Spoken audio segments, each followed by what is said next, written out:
Bismillahirrahmanirrahim. Assalamualaikum warahmatullahi wabarakatuh. Selamat malam semua. Karena sekarang sudah malam di sini dan saya take video ini karena waktu malam di salah satu kafe dan di sini terjadi suatu proses sosial dan interaksi sosial seperti yang kita akan bahas kali ini. Nah, semoga dalam keadaan sehat semua. Hari ini kita akan bahas satu tema untuk pertemuan kita, yaitu proses sosial dan interaksi sosial. Oke, yang pertama adalah proses sosial. Apa itu proses sosial? Nah, seperti yang kita ketahui, mungkin teman-teman sudah baca buku dari Sarjona Sukamto di Pengantar Sosiologi. Proses sosial adalah cara-cara berhubungan yang dapat dilihat apabila orang atau perorangan dan kelompok-kelompok manusia saling bertemu. Saling bertemu dan menentukan suatu sistem, menentukan aturan, menentukan norma dan nilai, yang dimana kesemuanya itu dapat menciptakan suatu kehidupan yang sifatnya dinamis. Jadi proses sosial itu adalah berhubungan dengan sesuatu yang dapat dilihat apabila orang perorangan atau kelompok-kelompok manusia saling bertemu. Dan di mana dalam pertemuannya itu menciptakan atau menentukan sistem, aturan, nilai, norma, di mana kesemuanya itu dapat menciptakan hubungan yang sifatnya dinamis. Nah, jadi proses sosial juga dapat diartikan sebagai pengaruh timbal balik berbagai segi kehidupan bersama. Nah, apa contoh konkret terjadinya proses sosial? Contoh konkret terjadinya proses sosial ini adalah yang terjadi sekarang, proses belajar mengajar. Nah, selama 3 kali pertemuan ini adalah contoh proses sosial yang terjadi. Nah, hasil dari proses sosial kita apa sebenarnya? Hasil dari proses sosial yang kita lakukan antara saya sebagai dosen, sebagai kakak kalian yang ceritanya di sini adalah, dan kalian sebagai mahasiswa adalah aturan kuliah. Nah, dalam proses belajar mengajar, hubungan berbagai elemen, di mana yang dimaksud di sini adalah mahasiswa dan dosen, di mana untuk menentukan aturan kuliah. Harus berpakaian rapi misalkan, harus tepat waktu hadirnya, harus menyelesaikan tugas, harus dengan tepat, harus ikut UTS, harus ikut final test dan sebagainya. Itu merupakan hasil dari proses sosial itu. Aturan-aturan itu merupakan hasil dari proses sosial itu. Jadi itu contoh dari proses sosial.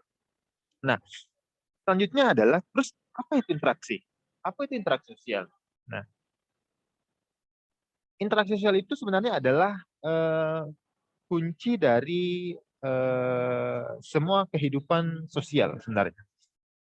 Kunci dari semua kehidupan sosial. Di mana interaksi sosial itu dapat diartikan sebagai hubungan sosial yang sifatnya dinamis. Nah, di hubungan sosial yang sifatnya dinamis, di mana di sana menyangkut hubungan antar individu, hubungan antar kelompok maupun antar individu dan kelompok. Jadi interaksi sosial itu adalah hubungan sosial yang sifatnya dinamis, di mana di sana menyangkut suatu hubungan antara kelompok, antar individu maupun antar individu dan kelompok itu. Jadi itu yang dimaksud sebagai interaksi sosial. Ini sedang terjadi interaksi sosial. Saya dengan kalian ini terjadi interaksi sosial sekarang. Nah, karena adanya hubungan antar individu dan kelompok. Begitupun sebaliknya. Nah, terus apa syarat terjadinya suatu interaksi sosial? Nah, syarat terjadinya suatu interaksi sosial ada dua. Yang pertama adanya kontak, kita sedang kontak ini atau social kontak. Yang kedua adalah adanya komunikasi. Nah, ketika salah satu dari elemen ini tidak memenuhi, maka ini tidak bisa dikatakan sebagai suatu interaksi sosial. Karena syarat terbentuk suatu interaksi sosial adalah adanya kontak sosial dan adanya komunikasi. Dan tugas teman-teman yang nomor 1 adalah tuliskan definisi dari kontak sosial dan tuliskan definisi dari komunikasi itu sendiri. Nah, itu tugasnya, jadi tulis nanti di forum ya, di bawah. Jadi jangan skip video ini karena di sela-sela penjelasan itu biasa ada tugas. Okay. Selanjutnya adalah terus bagaimana bentuk-bentuk dari interaksi sosial itu? Bagaimana bentuk-bentuk dari suatu interaksi sosial? Ada 4. Nah, ada 4 bentuk interaksi sosial. Yang pertama adalah cooperation. Yang kedua adalah competition atau persaingan. Cooperation itu adalah kerjasama. Yang ketiga adalah konflik, pertikaian atau pertentangan. Dan yang keempat adalah akomodasi. Nah, apa itu kerjasama atau cooperation? Apa itu persaingan? Apa itu konflik? Dan apa itu akomodasi? Cooperation atau kerjasama adalah suatu usaha bersama antara individu dan kelompok, antar saya dan kalian, untuk mencapai tujuan tertentu. Untuk mencapai tujuan tertentu. Saya pakai masker soalnya di sini ramai sekali. Nanti kita ditangkap tapol lagi. Nah, jadi sebenarnya cooperation adalah usaha bersama untuk antara individu dan kelompok untuk mencapai tujuan bersama atau tujuan tertentu. Nah, kerjasama itu muncul karena apa? Ya, kerjasama itu muncul karena adanya orientasi, karena adanya suatu kepentingan perorangan terhadap kelompoknya, yaitu in group, tentunya in group, dan kelompok lainnya. Adanya orientasi, adanya kepentingan orang perorangan terhadap kelompoknya, in group dan out group, dan untuk kelompok yang lain. Terus apa fungsi dari kerjasama itu? Fungsi dari kerjasama adalah untuk bagaimana ya? Menghimpun kekuatan sebenarnya. Nah, jadi fungsi dari kerjasama itu adalah untuk menghimpun kekuatan untuk mencapai tujuan yang kita inginkan. Itu adalah fungsi suatu kerjasama. Nah, biasanya kerjasama akan terbentuk dengan kuat apabila ada semacam ancaman dari pihak dari luar itu, dari out group itu. Makanya biasa kerjasama itu akan semakin kuat ketika ada ancaman dari luar. Dalam proses itu sebenarnya maka ada yang disebut sebagai kompetisi atau competition. Apa itu kompetisi? Apa itu kompetisi? Kompetisi bisa diartikan, mungkin kita bisa mengartikan, biasanya mengartikan kompetisi itu adalah sebuah perkelahian atau sebuah persaingan itu. Tapi dalam hal ini sebenarnya bisa diartikan secara definitif, ya bisa kita definisikan secara baik, itu adalah proses sosial di mana orang perorangan, proses sosial di mana kelompok-kelompok manusia itu saling bersaing untuk mencari suatu keuntungan karena adanya sebuah kepentingan. Jadi itu yang ditempatkan sebagai competition. Nah, apa fungsi dari persaingan sebenarnya? Terus apa fungsinya kita bersaing? Salah satu fungsinya adalah untuk menyalurkan keinginan yang bersifat kompetitif. Nah, itu fungsi yang pertama. Fungsi yang kedua adalah sebagai alat untuk apa ya? Mengadakan suatu seleksi. Mengadakan suatu seleksi atau mengadakan suatu seleksi sosial sebenarnya. Fungsi selanjutnya adalah dalam sebuah organisasi misalkan, persaingan itu berfungsi sebagai alat untuk mengadakan pembagian kerja. Alat untuk mengadakan pembagian kerja. Dan fungsi yang paling utama sebenarnya dalam sebuah persaingan adalah sebagai jalan di mana suatu keinginan, jadi sebagai jalan di mana suatu keinginan, suatu kepentingan, serta nilai-nilai yang pada suatu tempat atau pada suatu masa menjadi pusat perhatian yang dapat disalurkan sebaik mungkin. Jadi itu keempat fungsi dari persaingan itu sendiri. Nah, bentuk-bentuk persaingan yang sering kita temui di tengah-tengah kehidupan sosial masyarakat itu, contohnya misalkan kebudayaan, ekonomi, persaingan mencapai suatu kedudukan atau peranan dalam suatu organisasi atau dalam suatu masyarakat.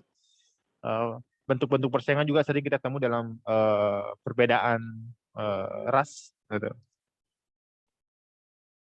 Dengan adanya persaingan itu, dalam proses persaingan, terus apa hasil dari persaingan itu? Hasil dari suatu persaingan ada dikelompokkan menjadi empat.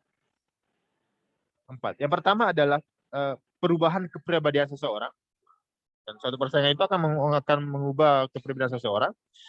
Yang kedua adalah kemajuan. Kemajuan akan menimbulkan suatu kemajuan. Dan yang ketiga adalah solidaritas kelompok akan mempererat solidaritas suatu kelompok. Dan yang terakhir adalah disorganisasi. Nah, terakhir adalah disorganisasi. Selanjutnya adalah konflik. Nah, selanjutnya adalah konflik. Apa itu konflik? Apa itu konflik? Konflik karena adanya perbedaan kepentingan kan.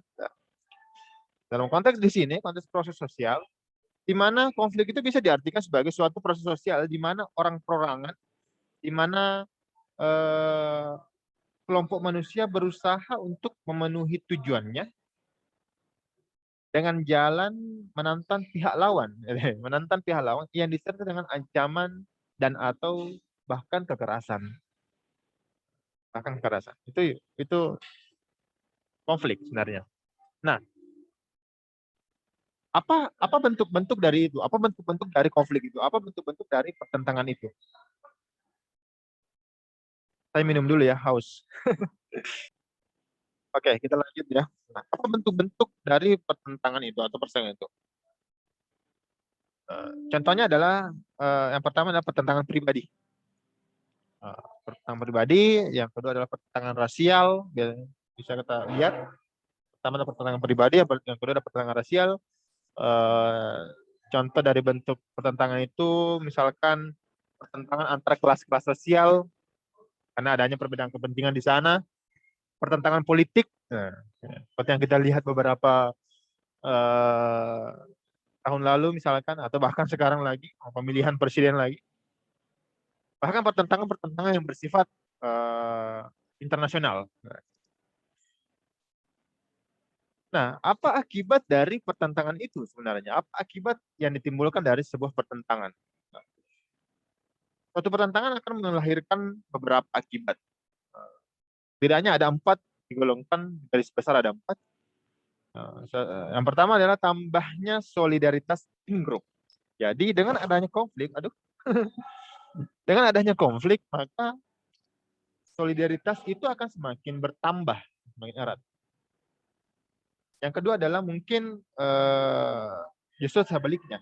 Tadi bertambahnya solidaritas, yang kedua ini mungkin sebaliknya itu goyahnya atau retaknya persatuan dari solidaritas itu, goyahnya atau retaknya persatuan dari kelompok itu sebenarnya. Karena pertentangan itu. Yang ketiga adalah perubahan kepribadian. Biasa terjadi sebuah perubahan kepribadian karena adanya konflik itu. Dan yang keempat adalah akomodasi. Akomodasi ini dominasi atau atau takluknya satu pihak tertentu dengan adanya pertentangan itu. Jadi itu akibat dari sebuah konflik atau akibat dari sebuah pertentangan. Nah, tadi disebutkan di poin keempat disebut kata akomodasi. Apa itu akomodasi? Ketika kita merujuk pada suatu keadaan, maka akomodasi itu adalah suatu equilibrium, suatu keseimbangan dalam interaksi antar individu dan kelompok, di mana hal ini sehubungan dengan norma-norma atau nilai-nilai sosial yang berlaku dalam sebuah masyarakat sebenarnya. Itu yang kita ketika merujuk pada suatu keadaan. Tapi ketika kita merujuk pada suatu proses, maka akomodasi itu adalah usaha-usaha manusia untuk meredah, usaha-usaha manusia untuk meredah suatu pertentangan demi tercapainya suatu kestabilan. Jadi ketika merujuk pada suatu proses, maka usaha manusia itu untuk meredakan suatu pertentangan, ya untuk mencapai suatu kestabilan. Terus apa tujuan dari akomodasi? Tentunya tujuan dari akomodasi itu seperti untuk mencegah meledaknya atau semakin membesarnya suatu pertentangan sementara waktu, maka biasa ada akomodasi, atau untuk mengurangi pertentangan antar individu atau kelompok sebagai akibat dari perbedaan paham atau kesalahpahaman.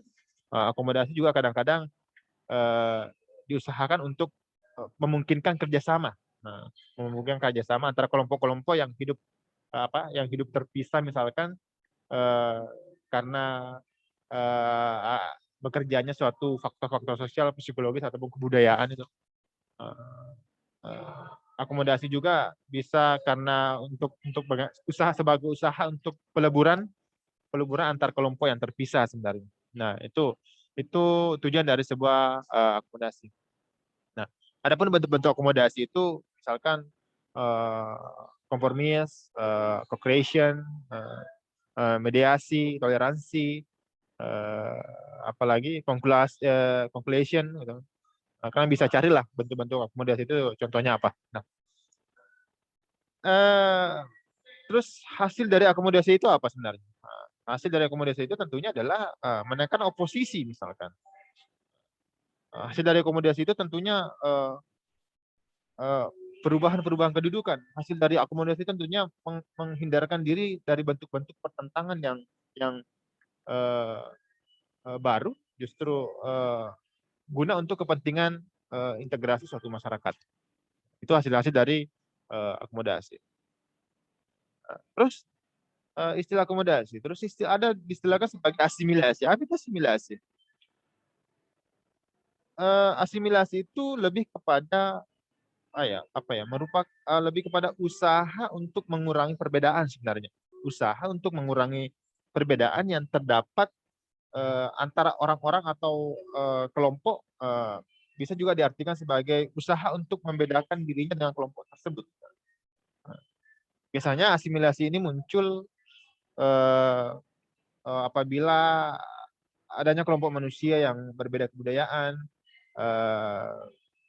adanya individu sebagai warga kelompok tertentu dan saling bergaul, atau asimilasi itu muncul biasanya ada masing-masing kebudayaan berubah dan saling menyesuaikan satu sama lain. Jadi itu biasa eh, proses asimilasi, timbulnya proses asimilasi. Nah, terus yang terakhir adalah ada istilah akulturasi. Akulturasi itu merupakan suatu istilah yang berasal dari bahasa Latin, akulturate. Akulturasi secara umum sebenarnya bisa diartikan sebagai suatu proses sosial di mana muncul saat terjadi penyatuan dua budaya. Jadi akulturasi itu misalnya muncul karena adanya penyatuan dua budaya yang berbeda, di mana akan menjadi budaya yang baru. Tapi di sini tidak menghilangkan unsur budaya yang lama. Mungkin teman-teman pernah dengar kata Hindu Bali. Nah, kebudayaan asik yang masuk dan dapat diterima oleh masyarakat tanpa menghilangkan budaya aslinya. Nah, budaya Hindu Bali contohnya misalnya eh, kebudayaan masyarakat Bali itu menyatu dengan kebudayaan Hindu sebenarnya, tapi tanpa menghilangkan unsur kebudayaan yang ada di Bali itu. Makanya saat ini disebut sebagai kebudayaan Hindu Bali dan disebut sebagai akulturasi. Nah, tugas kalian adalah itu tadi tugas yang pertama. Tugas yang kalian yang kedua adalah tulis di course di atas proses sosial itu meliputi dua bagian. Proses sosial itu meliputi dua bagian. Yang pertama adalah proses asosiatif, yang kedua adalah proses disosiatif. Yang pertama adalah proses asosiatif, yang kedua adalah proses disosiatif. Tulis apa itu proses asosiatif dan apa proses disosiatif itu. Berikan contohnya, tulis di course form. Oke, demikian pertemuan kita pada hari ini. Kerjakan tugasnya dengan baik. Semoga dalam keadaan sehat. Wabillahi taufiq wal hidayah. Wassalamualaikum warahmatullahi wabarakatuh.